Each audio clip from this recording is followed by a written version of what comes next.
How to implement change that no one wants. So what I'm doing isn't working, but I'm afraid if I do anything or change anything, my staff might quit, particularly my clinicians. See, practice owners and managers, well, they walk on eggshells. They're constantly balancing the demands of the organization with the needs and wants of their personnel.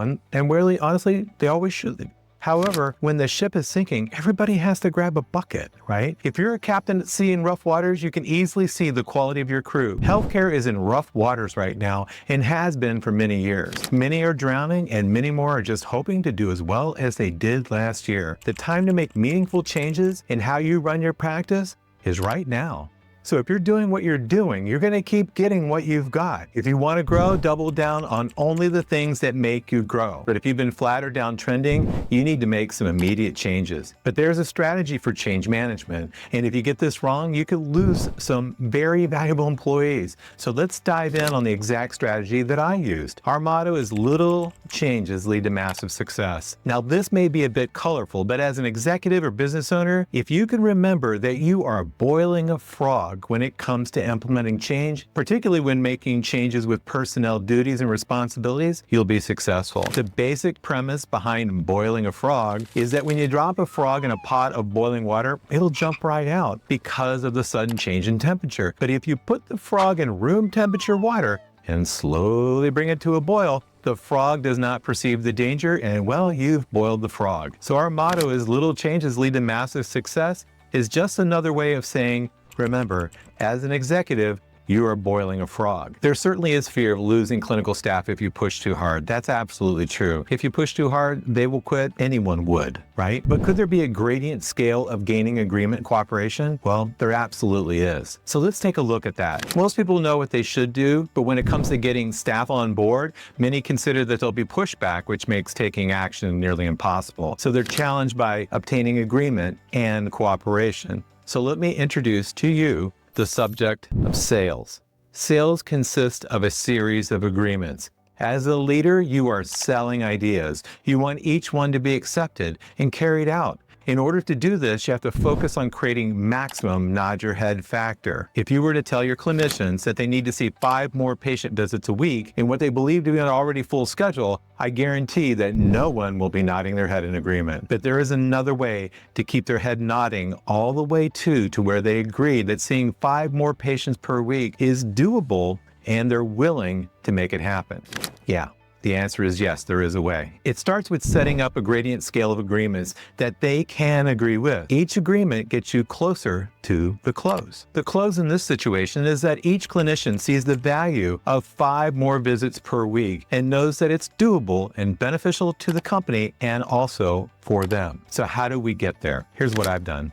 Step 1, make them aware of the challenges of running a practice. Say something like, running a successful practice that expands and can provide financial and growth opportunities for all staff, well, it's challenging. Is it okay if I share a few things with you that I'm up against because I could use your help? That's the first step. So the objective here is to get each clinician to understand the external factors that impinge upon the practice. Speak slowly and make sure that he or she is in agreement on each challenge that you are experiencing. What you're shooting for on this step is that each clinician understands that running a successful practice is challenging due to reimbursement cuts, reduction in clinicians in the workforce, rising operational costs, higher patient expectations. You're not asking them to do anything at all. You're just getting them to truly agree that there are challenges. I admit it's a little agreement, but it's a first step in boiling a frog. Now, step 2 is we want to define benchmarks. Discuss reasonable benchmarks for patient visits per week, average patient frequency, arrival rate, visits to discharge, etc. Make sure that they are fair expectations of performance for both patient outcomes and the financial health of the practice. Get their agreement on each one of the metrics. Then ask,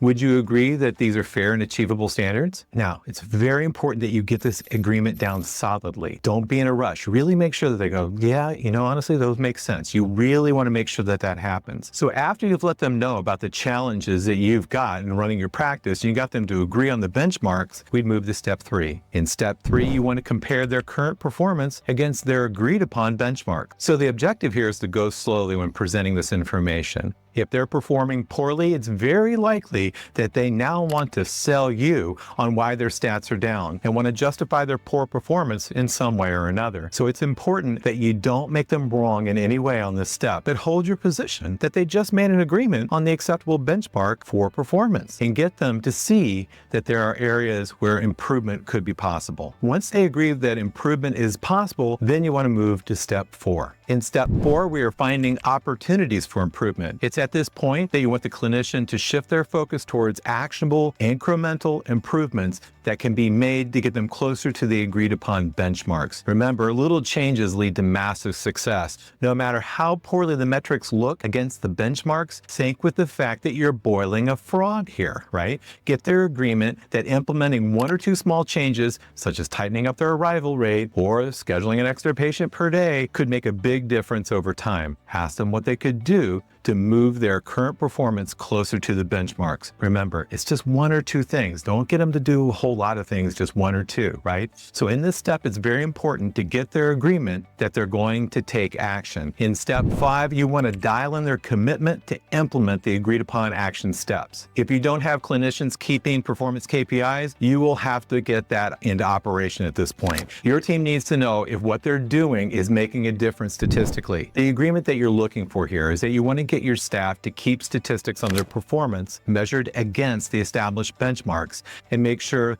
that you're checking in periodically, at least weekly, to make sure that they're moving the needle towards besting those benchmarks. In step 6, you then want to formalize the expectations into some kind of established policy. So the objective in step 6 is to establish a long-term buy-in with policy. Each step of this process builds on the previous one. It helps to ensure that the clinicians feel heard, supported, and allowed to be part of the solution. If what you're doing isn't working, don't keep doing more of the same. In any area of your practice where you believe that your personnel are real team players, but they're not trying to win championships, follow the directions that I've laid out here. Get each staff member one-on-one to make easy, simple agreements, and they will gradually walk themselves through the changes that are expected of them. Remember, you're boiling a frog. If with genuine effort, your frog hops out of the pot regardless of the temperature, well, you've got a problem. If you want to move faster at overcoming the barriers between where you are now and your practice goals, you should schedule a 30-minute strategy call with our team. On your strategy call, we will analyze your current practice stress points. We will identify the biggest revenue leaks that you have in your practice. We'll offer you 3 easy